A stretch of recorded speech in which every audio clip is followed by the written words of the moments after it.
The train whistle cut through the Kansas heat like a blade through butter, announcing its arrival at Greenfield Station with a screech that made every head turn.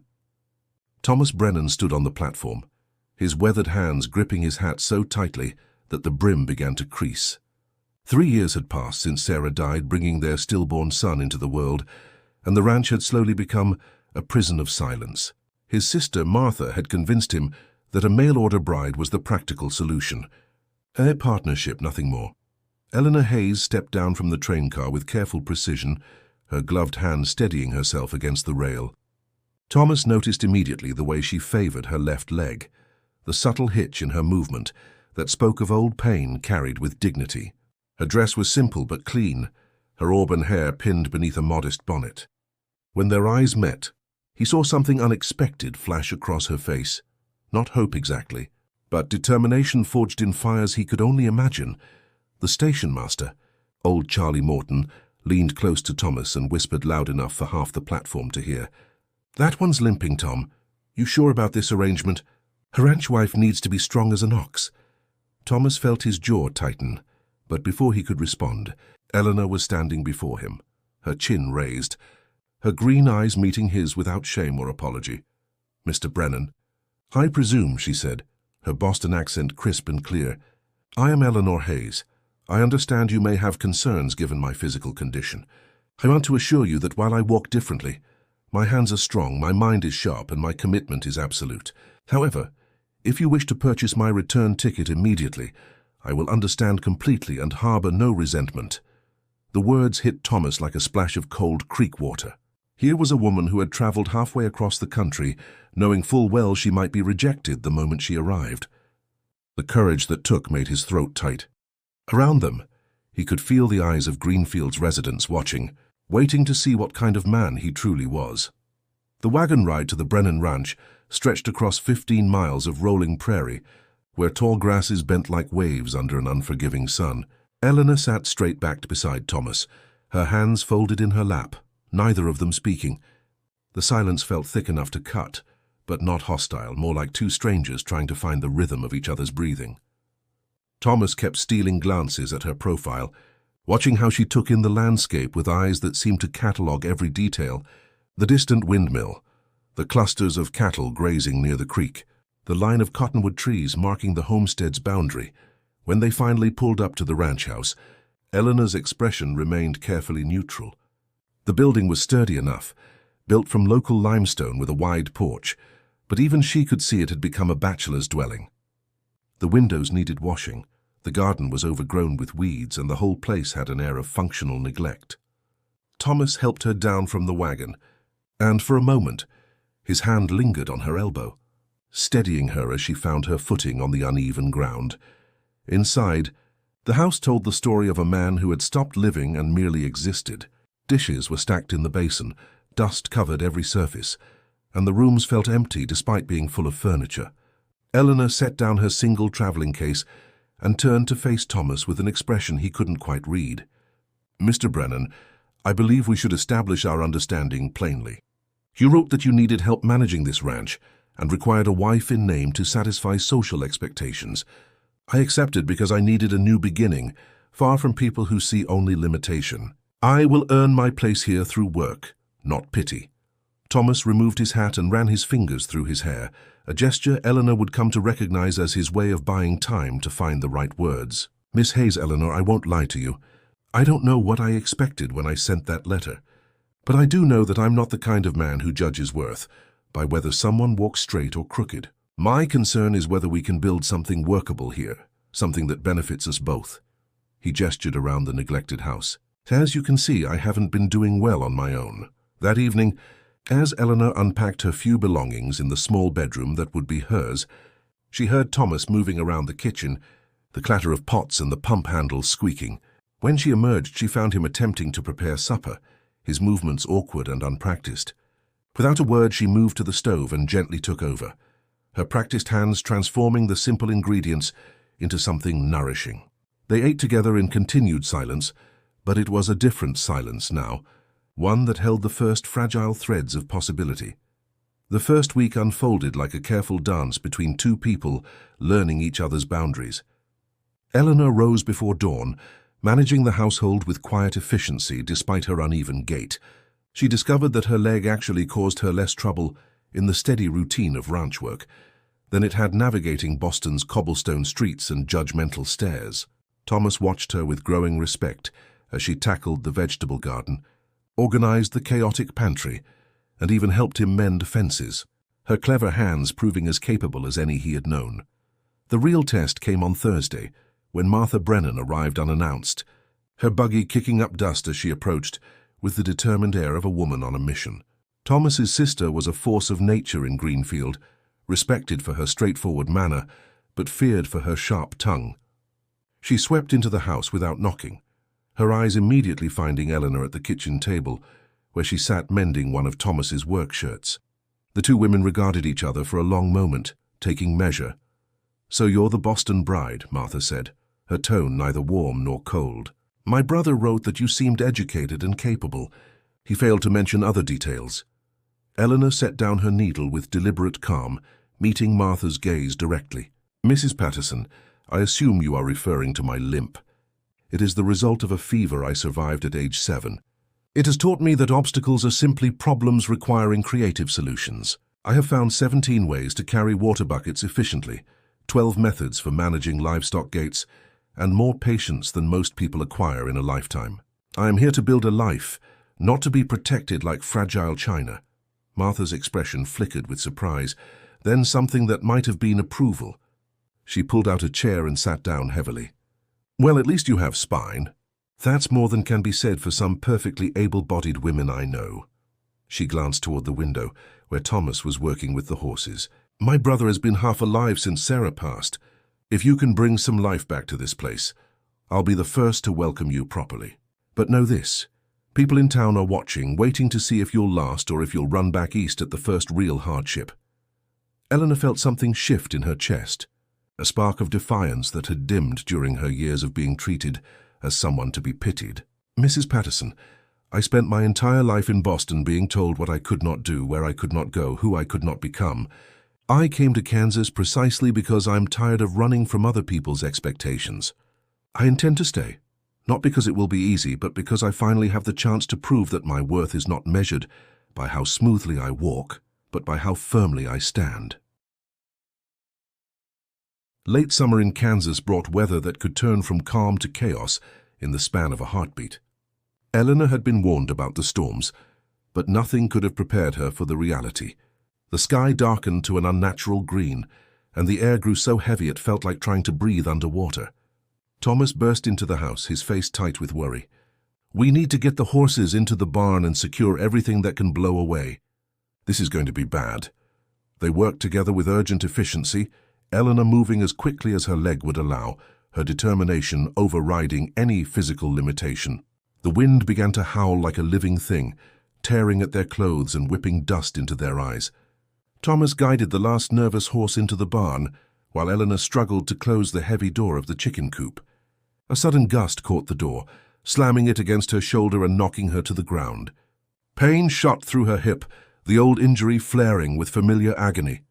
Thomas was there in an instant, lifting her carefully despite her protests. He carried her toward the house as the first fat raindrops began to fall, each one hitting like a small stone.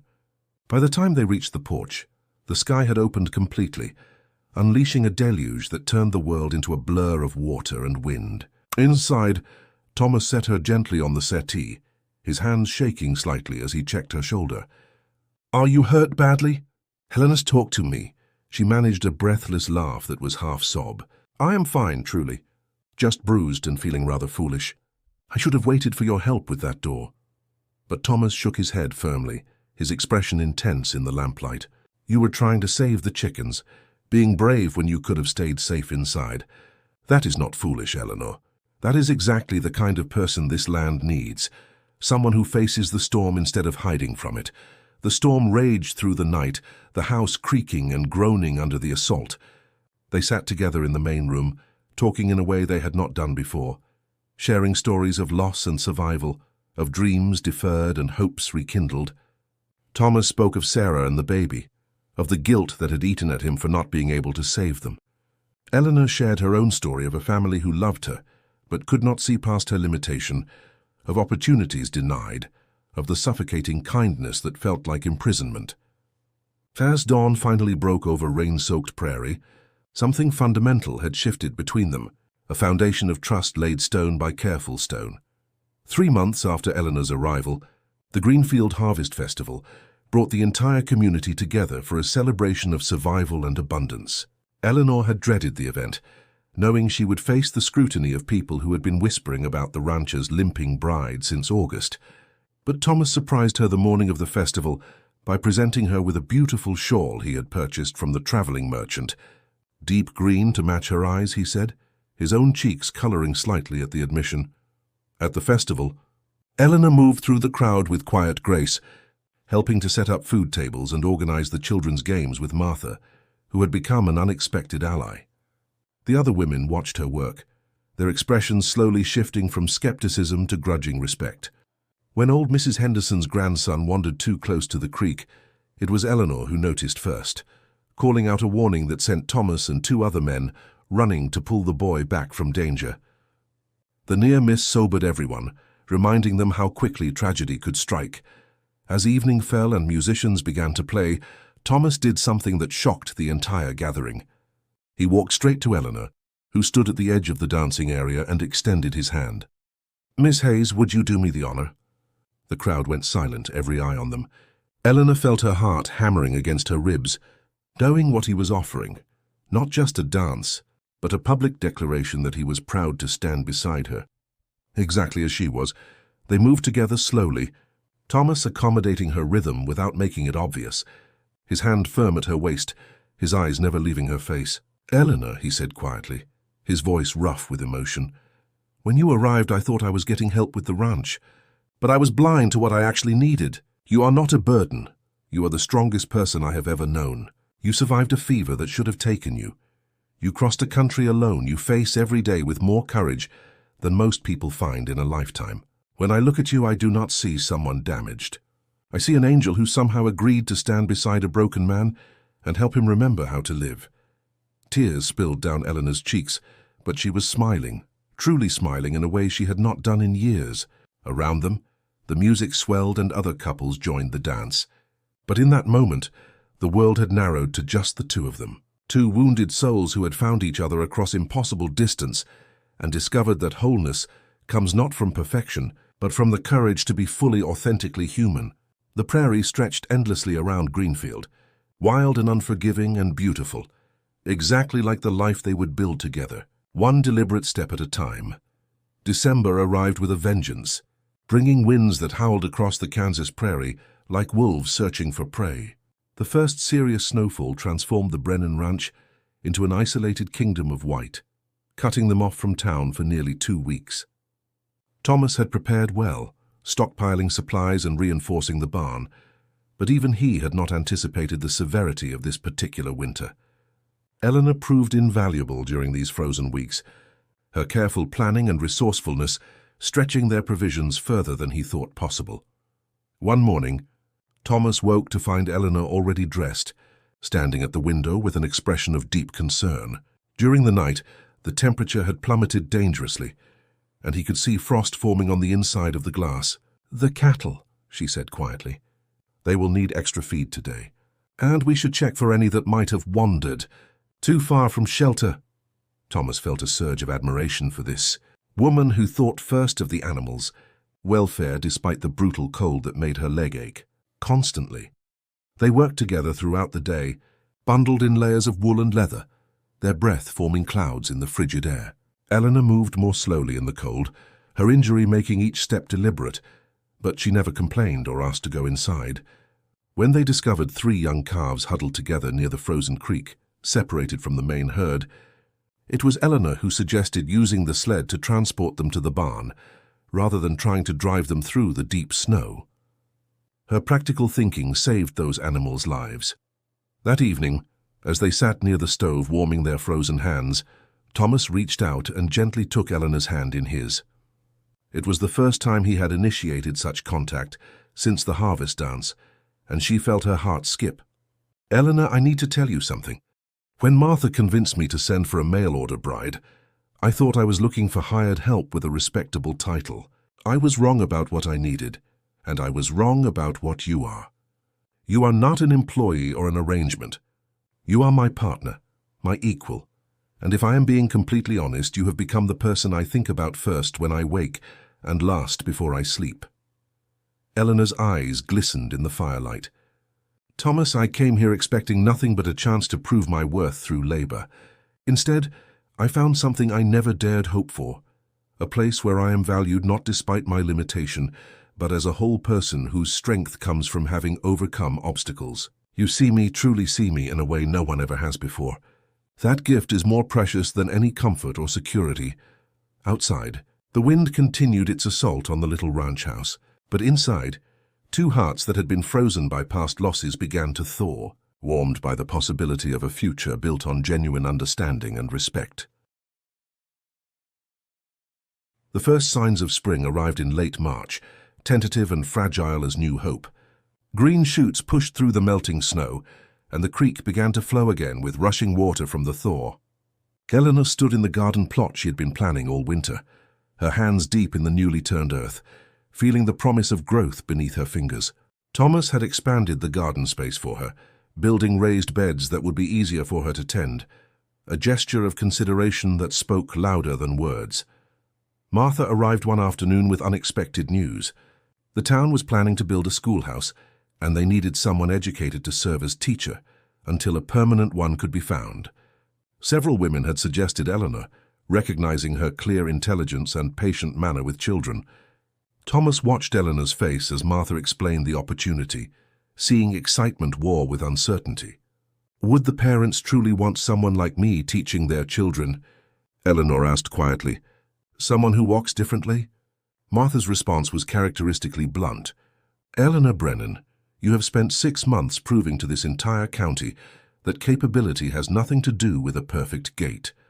Those children would be fortunate to learn from someone who understands that challenges can be overcome with determination and creativity. Besides, you are the most educated woman in Greenfield, and it would be wasteful not to use that gift." Thomas squeezed Eleanor's hand encouragingly. "The choice is yours, but I think you would be remarkable at it. You have certainly taught me more about courage and resilience than I learned in 40 years before you arrived." Eleanor accepted the position, and within weeks, the small temporary schoolhouse became a place of transformation. She taught not just reading and arithmetic, but also problem-solving and creative thinking.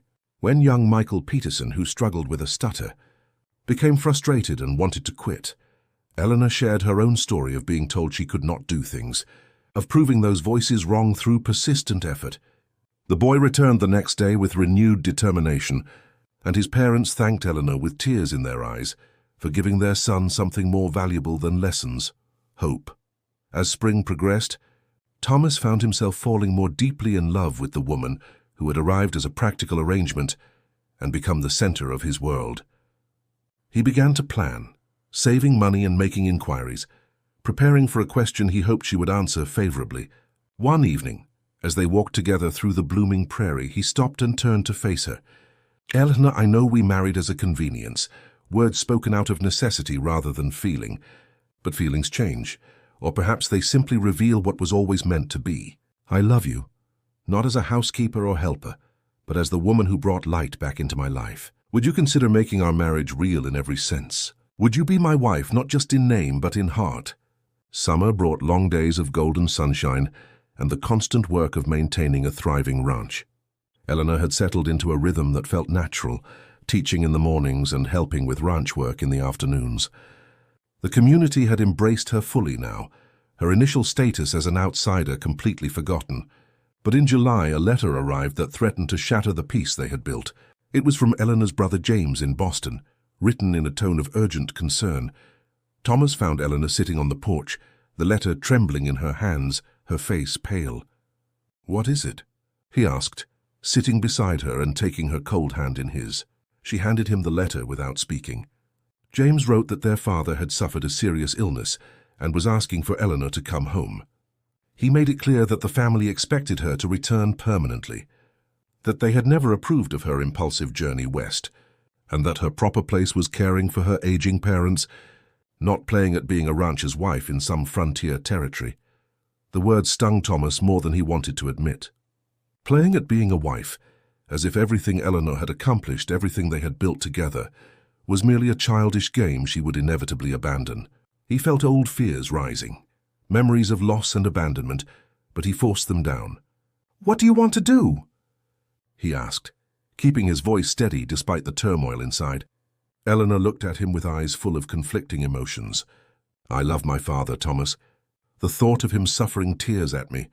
But I also know that if I return, even temporarily, they will never let me leave again.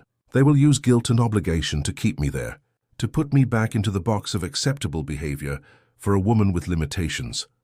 They talked long into the night, weighing duty against desire, family obligation against personal happiness. Finally, Thomas made a suggestion. "Come with me to Boston. We will visit your father together, as husband and wife. We will show them that your life here is not a fantasy, but a reality you have built through strength and determination. And then we will return home together." The word home hung in the air between them, heavy with meaning. Eleanor realized that somewhere between August and July, Kansas had become home in a way Boston never had, not because of the place, but because of the man beside her who saw her as complete. They made the journey east in early August, the train carrying them back toward Eleanor's past. Boston felt strange to her now, crowded and confining after the open spaces of Kansas. Her family's reaction to Thomas was mixed with skepticism and reluctant respect. Her father, recovering but still weak, held Eleanor's hand and studied her face carefully. "You look different, daughter," he said softly. "Stronger somehow, more alive than I remember." Eleanor smiled and glanced at Thomas, who stood respectfully near the door. "I am different, Papa. I finally found a place where my value is measured by what I can do, not by what I cannot.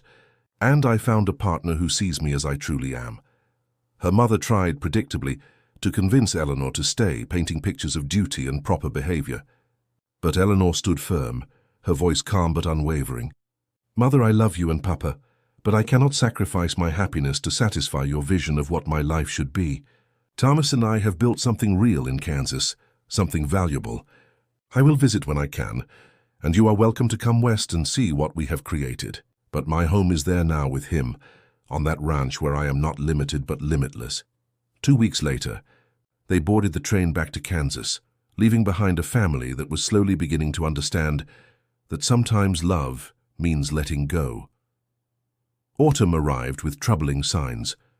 The usual September rains failed to materialize, and the creek that ran through Brennan land began to shrink to a trickle. By October, the entire region was gripped by drought conditions that threatened every ranch and farm in the county. Thomas watched the sky each day with growing anxiety, knowing that without water, they would lose cattle and crops, possibly even the ranch itself. The stress etched new lines around his eyes, and Eleanor felt helpless watching him carry this burden. The community meeting in town was tense, with tempers flaring as neighbors who had always cooperated began to argue over water rights and access to the few remaining reliable wells. Eleanor attended with Thomas, sitting quietly in the back of the room while men shouted and blamed. Finally she stood up, her clear voice cutting through the chaos. "Gentlemen, anger will not bring rain, and fighting amongst ourselves will only make survival harder. What if we approach this as a community problem, requiring a community solution? What if we shared resources and labor, helping each other maintain the most essential needs until the drought breaks?" Her suggestion was met with skeptical silence at first, but Martha stood up in support. "Eleanor is right. My late husband always said that frontier life requires cooperation, not competition. We are stronger together than divided." Slowly, grudgingly, the men began to discuss practical solutions. A rotation system for well access was established, with stronger ranches helping weaker ones, in exchange for labor or future consideration. Thomas looked at Eleanor with undisguised pride, amazed once again by her ability to see past immediate conflict to practical solutions. The drought stretched through October and into November, testing every family's resilience. The Brennan Ranch survived largely due to Eleanor's careful management of their limited water resources and her creative approaches to keeping livestock healthy on reduced rations. She researched techniques in her books, experimented with different feeding schedules, and worked alongside Thomas from dawn until dark. Her leg ached constantly from the extra work, but she never complained, understanding that survival required everyone to push past their comfortable limits. One evening in late November, Thomas found Eleanor sitting on the porch in the cold, staring at the starlit sky with tears running down her face. He sat beside her wordlessly, waiting. "I am so tired, Thomas," she whispered.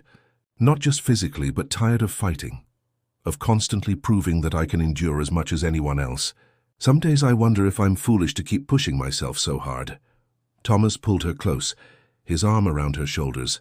"Eleanor, you are the least foolish person I know. But strength is not about never breaking. It is about allowing yourself to lean on someone else when you need to. Lean on me now. Let me carry some of this weight." They sat together in the cold darkness, drawing strength from each other's presence. That night, the first drops of rain began to fall, gentle at first, then building to a steady rhythm that promised relief. Thomas and Eleanor stood in the rain, letting it soak them completely, laughing with the pure joy of survival. Around them, they could hear neighbors emerging from their homes, voices raised in celebration and relief. The drought had tested them all, but it had also proven something essential. That community built on mutual support could weather any storm, and that love meant being strong enough to be vulnerable. December brought an unexpected visitor to the Brennan Ranch. A young woman stepped off the afternoon stage, asking directions to their property, with a nervous determination that reminded Thomas eerily of Eleanor a year and a half earlier. Her name was Clara Mitchell, and she carried a letter of introduction from a Boston charitable organization. She had heard about Eleanor through mutual acquaintances, about a woman who had overcome physical limitation to build a successful life on the frontier. And she had come seeking advice and perhaps inspiration. Clara's story unfolded over tea in the warm kitchen. She had been injured in a factory accident, losing 2 fingers on her right hand, and had been dismissed from her job despite years of faithful service. The charitable organization had suggested she might consider frontier life, where practical skills mattered more than physical perfection, but she was terrified of being rejected again, of being seen as damaged goods. Eleanor listened with a face that showed deep understanding, seeing herself reflected in this frightened young woman's eyes. Over the next week, Clara stayed with them, learning the rhythms of ranch life and discovering capabilities she never knew she possessed. Eleanor taught her how to adapt tasks to her modified hand, how to work around limitations rather than being stopped by them. Thomas watched the transformation in Clara with amazement, seeing how Eleanor's patient instruction and genuine belief in the young woman's potential brought out strengths that had been buried under layers of shame and self-doubt. It reminded him powerfully of his own transformation since Eleanor had arrived. One evening, as the 3 of them sat around the dinner table, Clara asked the question that had clearly been building inside her. "How did you find the courage to come here, Eleanor? How did you trust that it would work out?" Eleanor was quiet for a moment, choosing her words carefully. "I did not have courage at first, Clara. I had desperation. I was suffocating in a life that saw me as perpetually fragile, perpetually less than whole. Coming to Kansas was not brave, it was necessary. But once I arrived and found someone who saw my strength instead of my limitation, that is when real courage became possible. Thomas gave me the gift of believing in myself, by believing in me first." Thomas reached across the table and took Eleanor's hand, his expression tender. "You give me too much credit. You had that strength all along. I just had sense enough not to stand in the way of it." Clara watched this exchange with tears in her eyes, seeing something she had thought impossible. 2 people who had found each other across distance and circumstance, who had built something genuine on a foundation of mutual respect and recognition. Before she left to return east the following week, Martha had introduced her to a widowed rancher in the neighboring county who needed help and did not judge worth by missing fingers. Clara's grateful goodbye to Eleanor included a whispered promise to pass forward the gift she had been given, to help other women see that limitation did not mean lack of value. Spring arrived again, marking 2 full years since Eleanor had stepped off that train in Greenfield, uncertain and determined in equal measure. The ranch had prospered under their joint management. Aunt Eleanor's schoolhouse had become a permanent fixture in the community, with her continuing to teach part-time even as the ranch demanded more of her attention. But the most significant change was invisible to outside observers. It was the deep contentment that had settled over both Thomas and Eleanor, the sense of having found exactly where they belonged. On a warm April morning, Eleanor discovered something that filled her with equal parts joy and terror. She was expecting a child. The news brought flooding back all the fears she had carried silently since arriving in Kansas, fears that her body's imperfection might extend to this most fundamental capability. When she told Thomas, she saw his face cycle through surprise, delight, and then understanding of her unspoken anxiety. He held her close, his voice steady and sure. "Eleanor, you are the strongest person I know. Whatever comes, we will face it together. Our child will be fortunate beyond measure to have you as a mother. Someone who can teach them that true strength comes from facing challenges with courage and grace." The pregnancy progressed well, though Eleanor's leg bothered her more as her body changed. The women of Greenfield rallied around her with unexpected warmth, sharing advice and offering help. Martha became a fierce protector, declaring that Eleanor would not overwork herself despite her protests. Thomas hovered nervously, trying to balance supporting Eleanor's fierce independence with his protective instincts. She laughed at his worried face and reminded him that she had survived far worse than having a baby, though privately she appreciated his concern more than she could express. In November, Eleanor gave birth to a healthy daughter they named Sarah Hope, honoring Thomas's first wife, while acknowledging the hope that Eleanor had brought back into his life. The labor was difficult, and there were moments when old fears seemed justified, but Eleanor proved as resilient in this as in everything else. When Thomas first held his daughter, tears streaming down his weathered face, Eleanor saw the final pieces of his broken heart knit back together. "She is perfect," he whispered, "just like her mother." As winter settled over the Kansas prairie once more, the Brennan house glowed with warmth and life. Eleanor, holding baby Sarah while watching Thomas stoke the fire, reflected on the journey that had brought her here. She thought about the frightened woman who had stepped off the train 2 years ago, expecting rejection and hoping only for acceptance. She had found so much more than that. She had found partnership, purpose, and a love that saw her completely and found her whole. The prairie stretched endlessly beyond their walls, wild and challenging and beautiful, exactly like the life they had built together, one deliberate step at a time, proving that angels come not in perfection, but in the courage to be beautifully, authentically human.